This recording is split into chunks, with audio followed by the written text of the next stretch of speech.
Assalamualaikum warahmatullahi wabarakatuh. Banyak sekali pertanyaan jamaah, Ustadz kasih kami channel untuk kajian anak-anak muda. Di antara anak muda berasal dari Aceh, luar biasa, channelnya Maulizul Akbar Nak. Tonton, subscribe, like, share, komen. Assalamualaikum warahmatullahi wabarakatuh.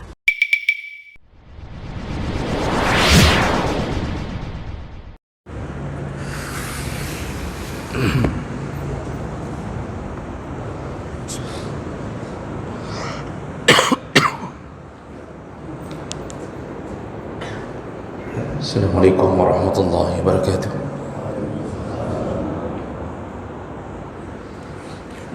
Alhamdulillahi rabbil alamin. Hamdan katsiran tayyiban mubarakan fihi. Asyhadu an la ilaha illallah wahdahu la syarika lah. Wa asyhadu anna Muhammadan abduhu wa rasuluhul karim. Allahumma salli wa sallim على نبينا وسيدنا المصطفى محمد وعلى آله وأصحابه أجمعين. أما بعد، رب اشرح لي صدري ويسر لي أمري واحلل عقدة من لساني يفقهوا قولي. Segala puji bagi Allah, kemudian salawat dan salam pada Rasulullah, pada keluarga dan seluruh sahabat-sahabatnya yang Allah muliakan. Bapak-bapak, ibu, jamaah salat subuh yang berhadir karena Allah, mudah-mudahan Allah balas dengan rahmatnya, dengan perlindungannya, dan semoga Allah kumpulkan kita di dalam surganya. Bapak Ibu yang Allah muliakan, kita akan sambung masih di dalam pahala-pahala yang didapatkan bagi mereka yang menjaga salat 5 waktu. Di pertemuan yang lalu kita membahas salah satu hadis bahawa Rasulullah sallallahu alaihi wasallam menyebutkan barang siapa yang menjaga salat 5 waktu yang telah diwajibkan kepada mereka dan tidak meninggalkan apapun dari pelaksanaannya,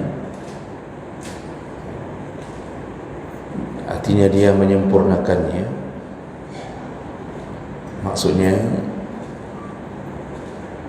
semua perkara di dalam solat dia jaga dengan baik,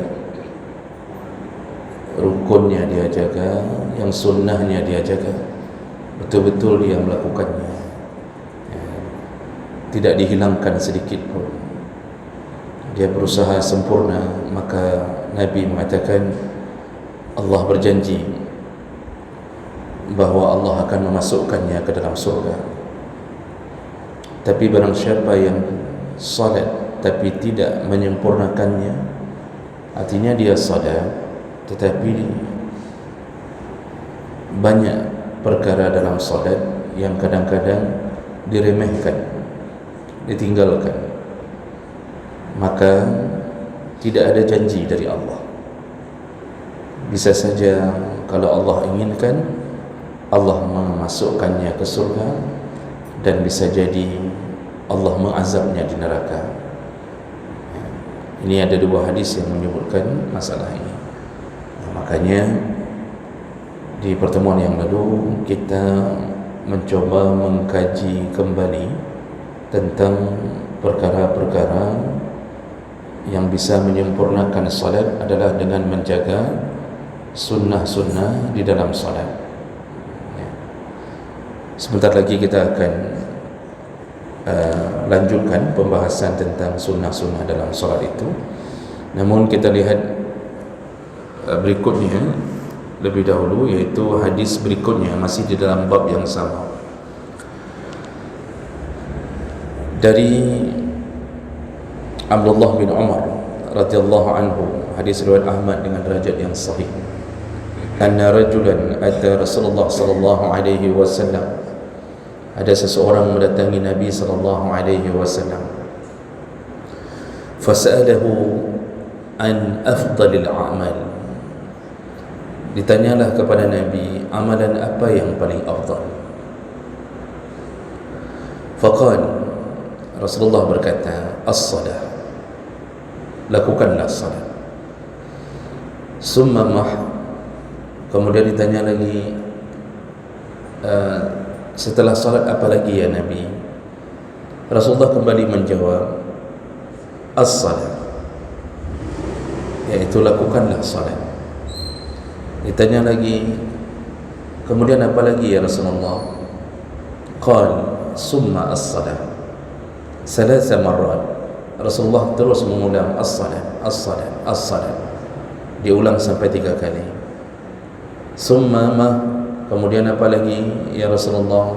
Barulah di kali keempat Rasulullah mengatakan al-jihadu fi sabilillah, berjihad di jalan Allah. Nah, ini hadis ini menunjukkan tentang pentingnya menjaga salat. Jadi sampai 3 kali Rasulullah menyebutkan tentang pentingnya salat. Di antara salah satu kepintaran Nabi dengan petunjuk Allah, Nabi menjawab pertanyaan selalu menyesuaikan dengan siapa yang bertanya. Makanya banyak hadis-hadis yang menyebutkan tentang amalan apa yang paling afdal. Di dalam hadis yang lain, amalan apa yang paling afdal? Jawaban Nabi berbeza-beza. Kadang-kadang Nabi menjawab, kalau ada yang bertanya, amalan yang paling afdal adalah as-salat, ya, salat di awal waktu. Ya, lalu kemudian nanti ditanya di tempat yang lain, beliau menjawab al-jihad. Ditanya di tempat yang lain, beliau menjawab yaitu birrul walidain, yaitu berbaktilah kepada kedua orang tua. Jadi kalau kita kumpulkan hadis-hadis tentang amalan apa yang paling afdal, itu beragam jawaban Nabi. Apakah Nabi tidak konsisten? Bukan.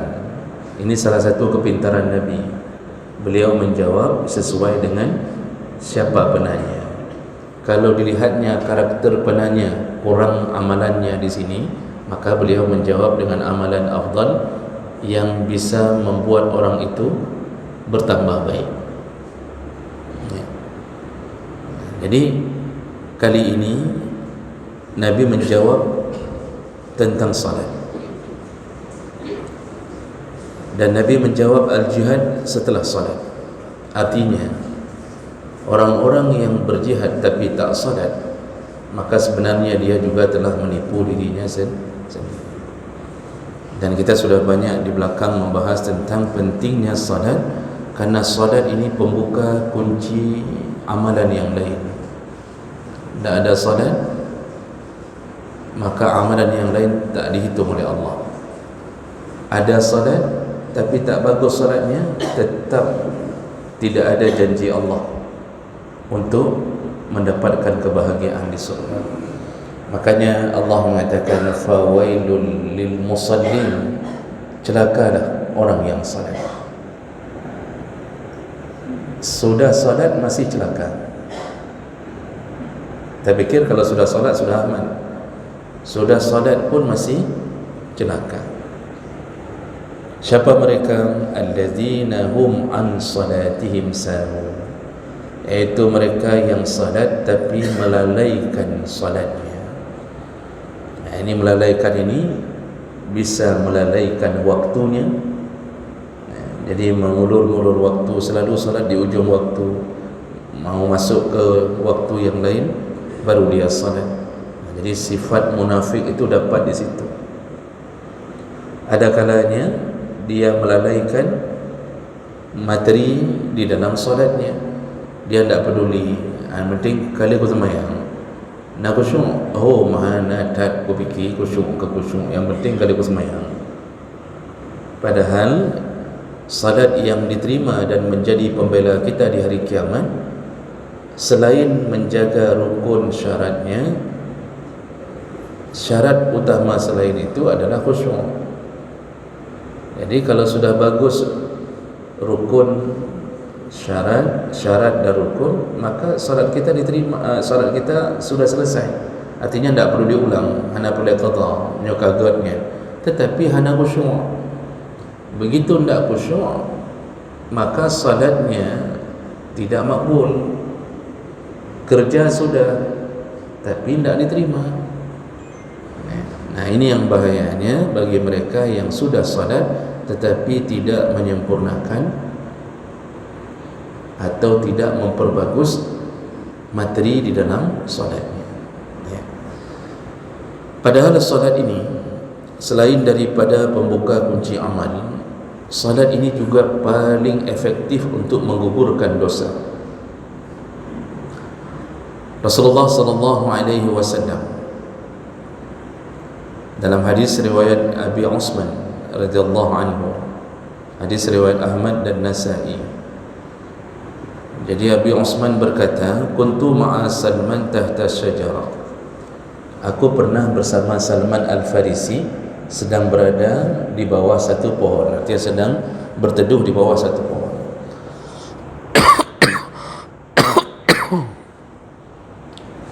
Fa akhadha ghasnan minha yabisan. Lalu Salman mematahkan, menggoyangkan satu cabang pohon yang sudah kering, digoyang, digoyang-goyang oleh Salman Al-Farisi. Hatta nahat waraquhu, sampai berguguranlah daun-daunnya. Summa qala, lalu Salman Al-Farisi berkata, ya Aba Usman, wahai Abu Usman, ada tas'alni lima af'alu hadha? Kamu tidak ada keinginan untuk bertanya kepada aku, kenapa aku menggoyangkan cabang dari pohon ini? Maksud Salman, apakah hangkatan yang baklum? Ini apakah longgok-goknya? Kenapa saya menggok-gok ini? Sampai berguguran, kan maksudnya untuk apa duduk di bawah pohon? Kenapa tidak duduk aja? Kenapa harus digok-gok pohon itu sampai berguguran? Kenapa engkau tak tanya kepada aku? Jadi Salman rupanya ingin memberikan pelajaran. Lalu Abu Usman berkata, walima taf'alu? Baik, kalau begitu kenapa engkau melakukannya? Qal, lalu Salman berkata, hakaza fa'ala Rasulullah sallallahu alaihi wasallam wa ana ma'ahu tahta syajarah wa akhadha minha ghasnan yabisan fahazzahu hatta nahata waraqu. Inilah dulu yang dilakukan oleh Nabi ketika aku pernah berteduh di bawah satu pohon bersama Nabi. Nah, jadi ini ceritanya. Salman mengatakan ini sepeninggal Nabi. Dia ingin memberi pelajaran kepada sahabat yang lain.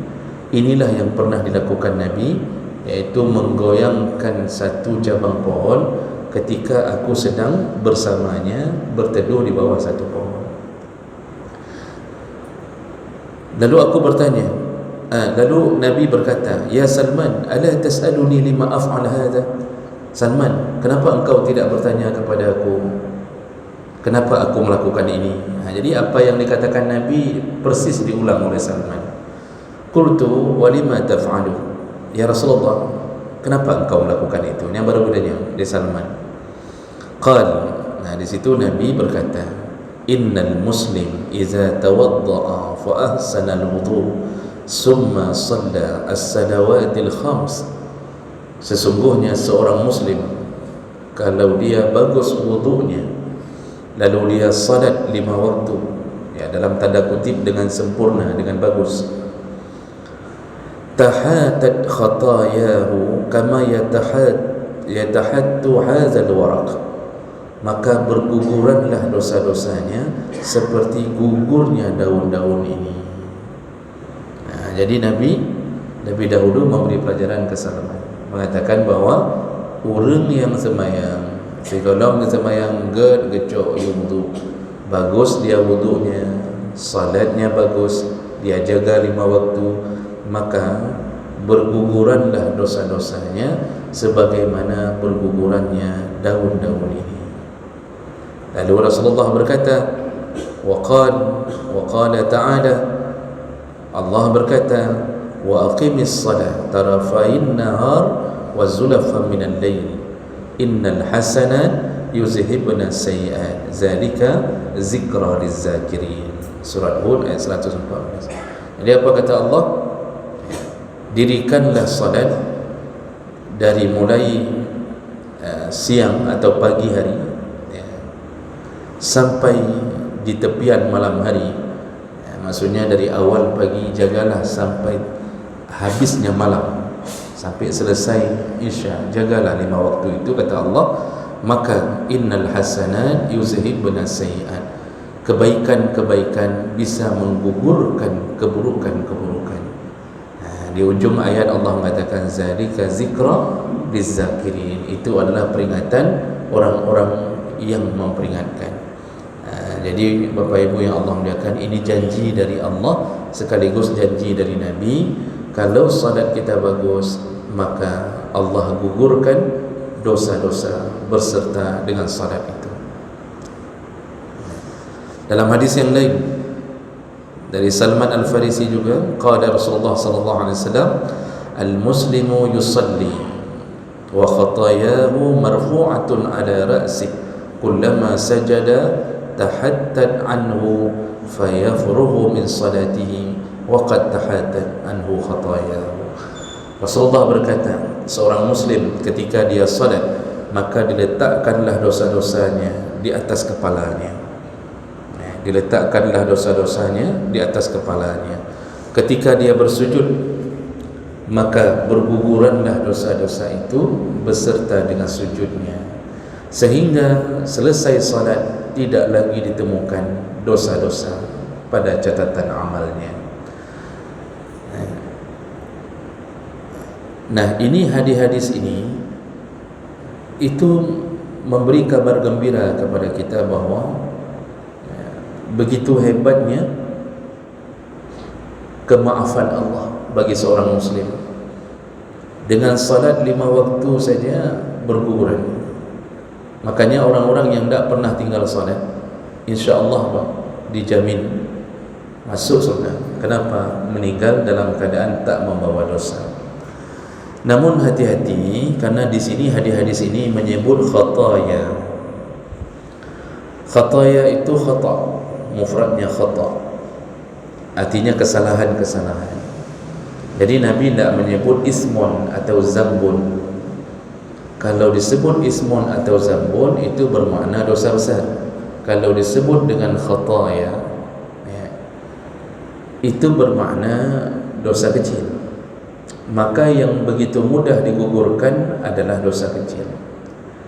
Namun kalau dosa besar itu harus diiringi dengan taubatan nasuha, baru berguguran. Dosa besar pun bisa hilang.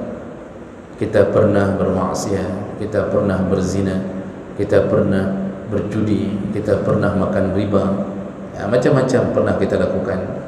Alhamdulillah Allah masih beri waktu, lalu kita hari ini menyadari semua kesalahan kita. Nah, ketika salat Allah gugurkan dosa kecil. Tapi kalau salat kita berbarengan dengan keinginan bertaubat, jadi kita mulai salat itu karena menyesali semua perbuatan kita.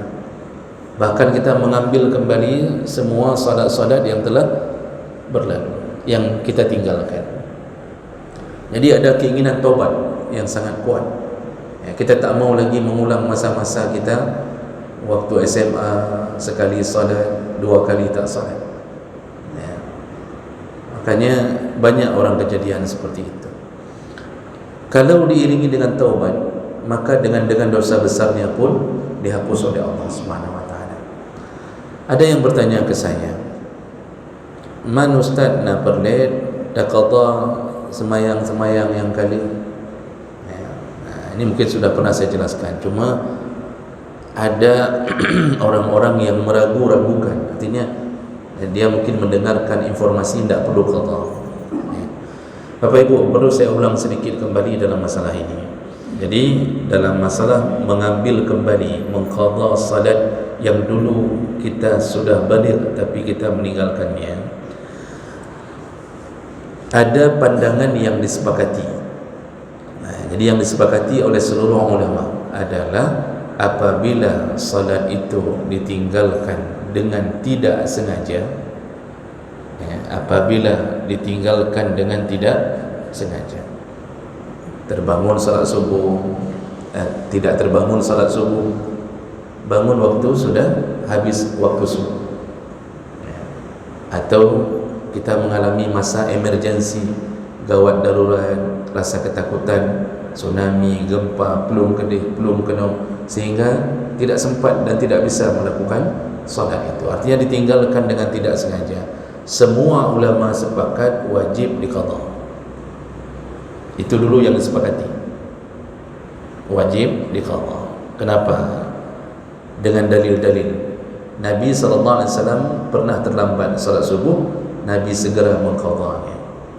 Nabi SAW pernah meninggalkan salat subuh, pernah meninggalkan salat zuhur, asar dan maghrib di waktu perang Khandaq. Berhenti perang setelah maghrib, waktu isya, itu pun karena tidak ada lampu lagi. Sang menyona lampu, lanjut perang.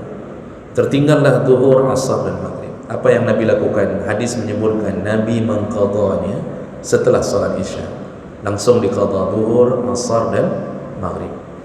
Jadi Nabi tidak mampu keluar dari medan perang itu, musuh tidak berhenti menyerang, tertinggallah salat. Semua diqadha Nabi.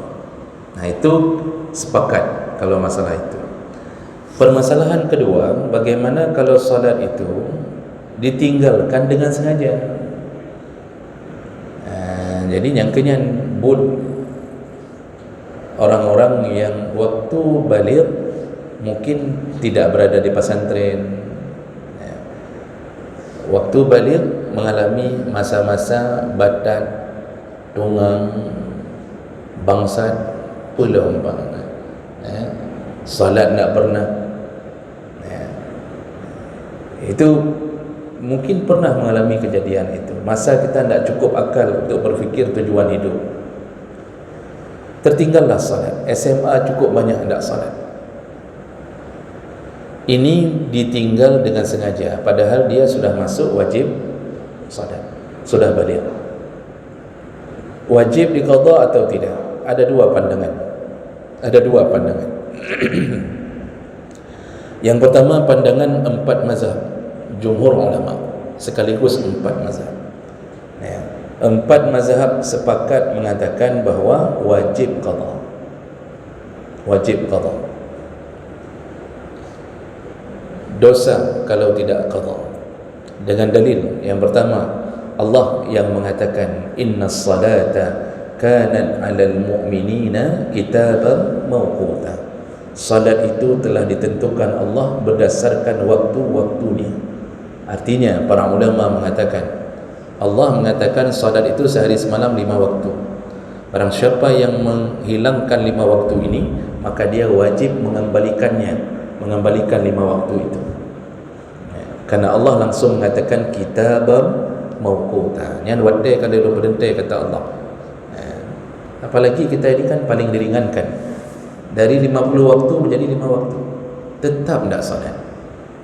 Wajib ambil kembali ketika kita menyadari kesalahan itu. Kemudian dalil kedua, para ulama yang 4 ini, mazhab 4, mengatakan hadis-hadis yang menyebutkan Nabi mengqadha salat waktu tidak sengaja, itu bisa jadi dalil yang tidak sengaja saja diqadha oleh Nabi, yang tidak sengaja, yang Allah tidak marah dengan tinggalnya solat itu. Hai dengar dengan ada perut. Tapi Nabi mengqadhanya. Kalau yang tidak sengaja wajib diqadha, apalagi yang sengaja. Yang tak uluk-uluk Allah itu lebih wajib kita ganti daripada yang tidak sengaja. Begitu cara empat mazhab mengambil maksud daripada dalil-dalil. Maka sepakat mereka mengatakan wajib qada. Wajib qada. Nah, pandangan yang kedua, ini kelompok ijtihadnya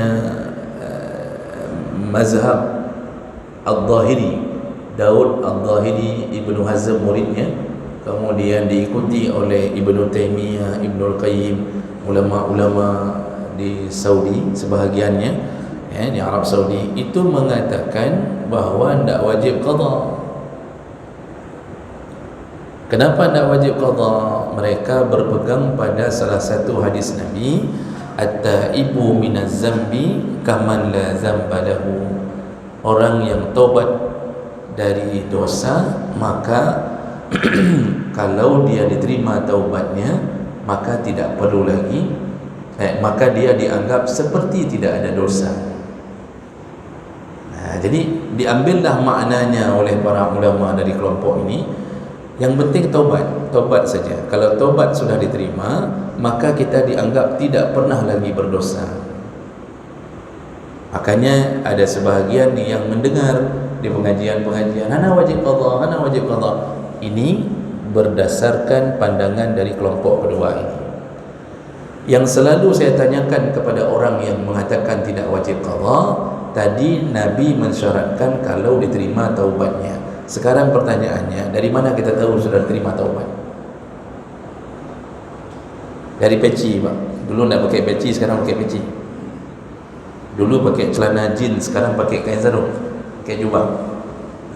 Itu syarat diterima taubat. Kita tak tahu syarat diterima taubat. Tak bisa kita baca diri, oh kamalim jina. Kalau betul 1 jam sebelum meninggal, mungkin bisa kita melakukan amalan amal-amal maksiat lagi. Oh 2 tahun kita taubat, bisa jadi tahun ketiga kita kembali ke perbuatan yang lama. Kita dulu mungkin pernah berzina, contoh, lalu taubat sudah 10 tahun tak pernah berzina. Tiba-tiba karena ribut sama isteri, bercerai, akhirnya ketemu dengan mantan yang pernah berzina dulu dengan kita, berzina lagi. Jadi tidak bisa kita tahu taubat itu diterima atau tidak sampai datangnya sakaratul maut. Jadi berhasil istiqamah dalam taubat sampai sakarat, baru kita tahu taubat kita diterima. Jadi jangan merasa bahawa long ka taubat, ka betul drone ka taubat, nak diterima, belum tahu. Jadi jangan terlalu pede merasa bahawa kita sudah diterima taubat, sehingga kita memandang orang-orang yang kita lihat belum berpakaian seperti kita, lalu kita memandang remeh amalan-amalan orang. Ini penyakit hati. Malah sebenarnya kita belum taubat karena menginap maksiat lain di dalam hati, iaitu selalu memandang orang lain ahli neraka. Ini kadang-kadang penyakitnya muncul, Bapak Ibu. Dulu kita sebelum taubat tidak ada jenggotnya, mulus di sini, Pak. Begitu sudah taubat, alhamdulillah kita sudah pelihara. Semenjak itu kita sudah mulai lihat orang tidak berjenggot semuanya salah. Katalah salah. Kita mulai melabelkan macam-macam kalimat. Ahli neraka, ahlul bid'ah, macam-macam. Hanya gara-gara tidak berjenggot. Pajan tayang kita membangga-banggakan amal kita. Ketika kita sudah mulai nampak ada jenggotnya, itu salah itu. Ini kan penyakit hati. Jadi sudah merasa bahawa kita diterima taubat, padahal tidak ada jaminan kita terima taubat. Apalagi masa semenjak taubat kita semakin benci kepada sesama mukmin. Aneh kan, Pak? Orang yang semakin dalam ilmu agamanya, semakin banyak hafal ayat, semakin banyak hafal hadis, semakin sering dan semakin rentan membenci sesama mukmin. Ini kan aneh. Seharusnya orang kalau makin dalam ilmu agama, makin bagus kasih sayangnya sesama mukmin. Kan begitu sifat Nabi. Nabi itu kan ruhama bainahum. Nabi itu sangat penyayang sesama mukmin. Ini katanya udah pegah dulu di taubat. Setelah taubat tak mau lagi bergaul dengan teman-teman lama kita. Bahkan mereka pun orang yang solat, cuma karena tidak sekelompok dengan kita, kita anggap bukan teman kita lagi. Salam tak sahur lagi, ketika datang jabatan tangan tak mau lagi. Ini banyak kejadian Pak. Ada satu orang itu, jadi dia dulu bersama temannya, kemudian dia keluar. Dia keluar dari kelompok ini, dia tidak mau bersama, dia tidak mau terikat dengan perjanjian-perjanjian kelompok. Ketika dia salat, ini teman-teman lamanya ini kebetulan salat di sampingnya. Dulu habis salat itu tanya apa kabar, kemudian memberi salam, bahkan kadang-kadang cipika-cipiki, itu dulu. Begitu ini dia tidak lagi satu kelompok dengan ini, padahal beliau ni salat, cuma tidak mau saja terikat lagi dengan, langsung Pak habis salat beram-berum berangkat oleh teman lamanya ini, tidak mau lagi berteman dengan temannya yang dianggap sudah bukan kelompoknya, tapi merasa diri paling taubat. Nah ini kan hati-hati, berarti kita berhasil dijebak syaitan.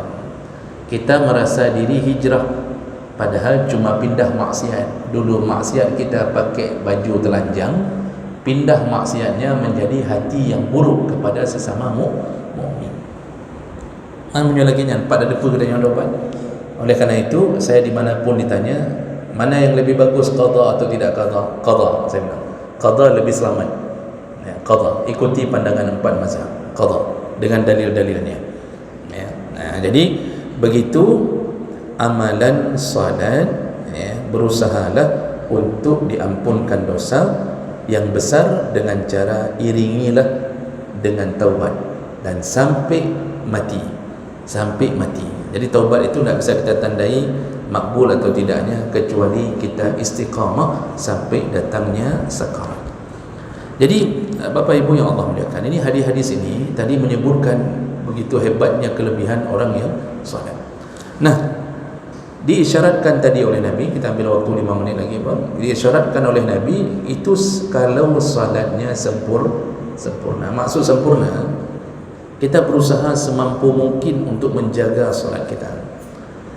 Kalau kita salat seperti Nabi nak mampu Pak. Karena Nabi juga sudah mengatakan kita ini hanya mampu khusyuk 1/10, 1/9, paling hebat 1/2 kata Nabi dalam hadis, paling hebat, tapi sudah dianggap khusyuk. Maka berusahalah untuk solat yang bagus, gerakannya, khusyuknya. Di pertemuan sebelumnya kita sedikit menyinggung tentang solat yang bagus itu menjaga dengan sunnah-sunnahnya. Yang sudah kita bahas, di antara sunnah yang perlu kita jaga adalah yaitu ketika takbiratul ihram disunnahkan mengangkat tangan. Jadi angkat tangan itu masih ingat Bapak Ibu, disunnahkan di 4 tempat. Angkat tangan itu hanya disunnahkan di 4 tempat. Ketika takbiratul ihramnya wajib rukunnya. Angkat tangannya ketika takbiratul ihram sunnah. Yang kedua ketika turun rukuk, yang ketiga bangkit dari rukuk, i'tidal. Yang keempat ketika naik dari tasyahud awal, duduk tahiyat awal, naik ke rakaat ketiga. Ini 4 yang disebutkan dalam hadis. Selain itu tak ada sunnahnya mengangkat tangan. Jadi salah satunya mulai dari takbiratul ihram. Jadi angkat tangan. Kita juga sudah bahas Pak, angkat tangan itu jangan buat sendiri, tapi ikuti Nabi. Karena Nabi mengangkat tangan, pertama disesuaikan tingginya. Tinggi boleh 2 cara, setinggi pundak Allahu Akbar, atau setinggi telinga. Ibu jari ini bisa terkena daun telinga. Jadi 2 cara ini. Dan telapak tangan menghadap ke kiblat. Paling banyak kesalahan itu telapak tangan pertama menyamping. Allahu Akbar. Ini salah. Salahnya tidak membatalkan solat, cuma makruh. Anda tak ikut Nabi. Nabi mengatakan sallu kama raaitumuni usalli. Jadi baik benar. Juga jangan ke bawah, Allahu Akbar. Jangan. Juga jangan ke atas, Allah. Ini menyona pinggan jadi tari piring ni, Pak. Kalau sudah begini ni. Jadi ikutilah Nabi solat, karena kita ini petunjuknya solat itu memang dari Nabi. Jadi begini, Allahu Akbar atau Allahu Akbar ke telinga, dibolehkan antara dua itu. Kemudian letakkan tangan kanan di atas tangan kiri selesai takbir. Nah, ini sunnah. Ya, sunnahnya begitu. Lalu kemudian bacalah iftitah. Nah, iftitah ini jangan ditinggalkan. Doa iftitah itu, Pak, dalam hadis ada 11 model. Doa iftitah itu ada 11 model, 12 hadis yang pernah diriwayatkan dari Nabi, cara Nabi melakukan iftitah. Kita dalam mazhab Syafi'i itu diambil dua hadis yang direkomendasikan. Dua hadis yang kita gabungkan, yaitu hadis pertama Allahu akbaru kabira walhamdulillahi katsira wa subhanallahi bukratan wa asila. Itu hadis pertama sampai wa asila. Lalu kemudian menggabungkan dengan hadis yang berikutnya, hadis surat Muslim, wajjahtu wajhiya lillazi fataras sama, dan seterusnya. Maka disebut doa tawajjuh. Itu dua hadis yang digabungkan. Itu kebiasaan kita dari kecil diajarkan. Aman, Pak, nyanggat doanya, termasuk salah satu yang dipilih. Jadi begini, dalam setiap mazhab itu dia setelah melihat 12 hadis ini merekomendasikan menurut mazhab ini yang lebih utama. Nanti mazhab Hambali dan Maliki itu mengambil hadis yang lain, yaitu apa sabot dia, Allahumma ba'id baini wa baina khataaya kama ba'adta bainal masyriq wal maghrib, dan seterusnya. Allahumma naqqini, ya, dan seterusnya. Itu hadis Bukhari Muslim juga boleh dibaca.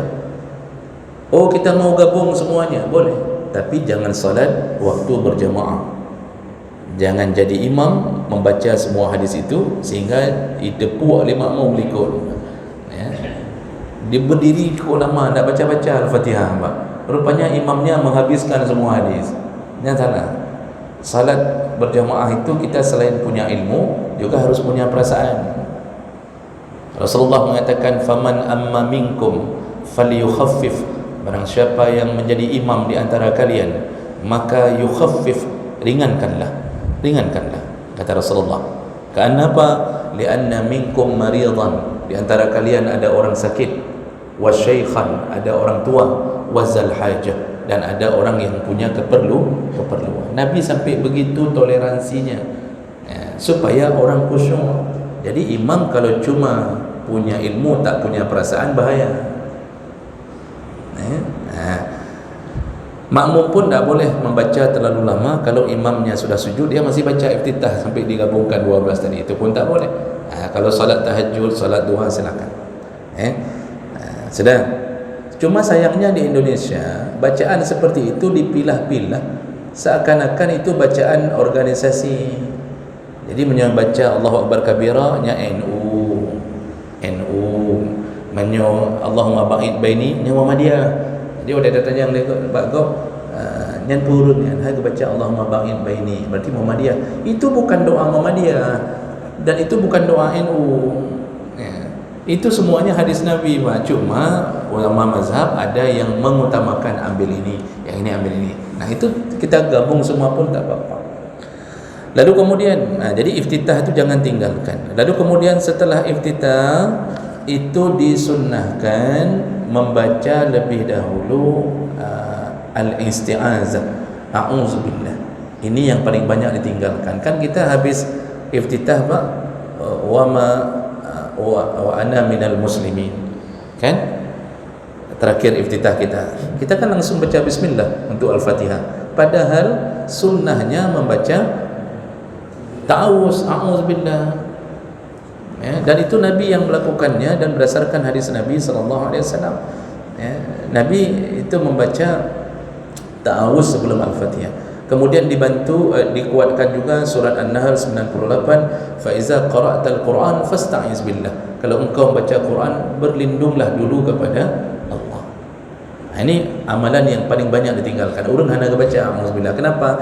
Dari SD waktu diajarkan doa salat tak diajarkan itu. Jadi tak mau lengket lagi dia apa. Waktu doa baru dah depu. Jadi pas kita lengketkan, kayak kita lengketkan gigi palsu, kena bakso tercabur lagi. Kadang-kadang keluar lagi, lepas lagi, susah melengketkannya. Jadi yang paling lengket itu yang amalan SD kita waktu diajarkan itu. Nah, sedikit lagi kemudian disunnahkan menjaharkan bacaan di waktu jahar dan mengecilkan bacaan di waktu sir. Waktu jahar itu ya subuh, maghrib, isya. Kemudian waktu sir, zuhur dan asar. Kenapa waktu subuh, maghrib, isya disuruh besarkan suara? Memang apa manfaatnya disuruh besarkan suara? Itu waktu orang-orang masih membekas rasa mengantuknya di waktu subuh, waktu maghrib dan isya masih membekas rasa lelahnya, capek. Maka disuruh besarkan suara untuk menjaga agar tidak mengantuk. Begitu maksudnya. Zuhur dan asar itu dianggap tak ada masalah, maka disunnahkan mengecilkan suara. Nah, kemudian disunnahkan bertakbir intiqal setiap kali perpindahan, itu sunnah takbir. Perpindahan mau rukuk, mau sujud, dari sujud naik ke duduk tahiyat, sekarang itu semuanya disunnahkan takbir intiqal. Lalu kemudian disunnahkan letakkan tangan di atas paha ketika duduk tasyahud. Lalu disunnahkan duduk dengan dua cara, at-tawarruk atau iftirash. Nah, Bapak Ibu, yang kita bermazhab Syafi'i kan seringnya kalau tasyahud awal kita duduknya iftirash. Tasyahud akhir cara duduk kita tawarruk. Tapi tidak semua mazhab menyatakan sama, Pak. Dalam mazhab Hanafi semua duduk iftirash. Semua duduk tasyahud awal, tasyahud akhir semuanya iftirash. Dalam mazhab Maliki semua duduk tawarruk. Lagi duduk tahiyat akhir menduk. Mau tahiyat awal, mau tahiyat akhir, duduknya tawarruk. Dalam mazhab Syafi'i tahiyat awal iftirash, tahiyat akhir tawarruk. Dalam mazhab Hanbali sama dengan Syafi'i, bedanya sedikit, Pak. Kalau salat itu cuma dua rakaat dan cuma sekali duduk, cuma ada sekali duduk, itu salat-salat dua rakaat, itu mazhab Hanbali mengatakan yang lebih utama duduk iftirash, duduk seperti tahiyat awal. Makanya Bapak jangan heran kalau ada saudara kita yang duduk di samping kita waktu duduk tahiyat akhir, duduknya seperti tahiyat awal. Itu berarti ada dua kemungkinan. Kalau bukan mengikuti pandangan mazhab Hanbali, berarti mengikuti pandangan mazhab Hanafi. Cuma yang anehnya kalau kita tanya, Bapak guna duduk waktu sembahyang subuh, lagi duduk tahiyat awal, Bapak ikut pandangan siapa? Oh, duduk mana pun pandangan yang penting kudu saja. Berarti sebenarnya cuma ikut-ikutan saja, tidak tahu dari mana sumbernya. Baik. Terakhir disunnahkan mengeluarkan jari telunjuk ketika sedang duduk, dan apakah digerak-gerakkan atau tidak, lebih utama tidak digerakkan, karena ini yang lebih kuat hadisnya. Sedangkan hadis yang menyatakan Nabi pernah menggerakkan dari Wa'il bin Hujur itu ada, tapi hadisnya menyendiri, dan Imam Malik memegang itu. Sedangkan mazhab yang lain semuanya mengatakan tidak perlu digerakkan, begini saja. Nah, cuma yang mengikuti pandangan mazhab Malik menggerakkan, itu sudah sering saya bilang, udah ikut pandangan mazhab Malik tapi menyalahi. Karena dalam mazhab Malik disuruh gerakkan yaminan wa shimalan, disuruh gerakkan ke kanan dan ke kiri. Jadi mana cara gerakannya, Pak? Sunnahnya begini. Ini tidak, udah ikut mazhab Malik tapi kemudian menyalahi mazhab Malik, bukan begini. Ini kan mana, Pak? Menyona Imam Malik ketumbuk yang dengan ini mazhab siapa ni ikut ni begini ni? Tak ada. Coba baca dalam fiqh Islami Wadilatu. Mazhab Malik nyuruhnya yaminan wa shimalan, yaminan wa shimalan. Tapi lebih utama diamkan saja. diamkan saja. Itu lebih utama. Walaupun yang melakukan gerak-gerak itu boleh, tidak mengapa. Jadi jangan kita bilang macam-macam juga, jangan kita bilang sesat dan macam-macam, ya. Nah, kemudian yang terakhir nanti baru salam yang kedua. Nah, salam yang kedua itu disunnahkan. Baik.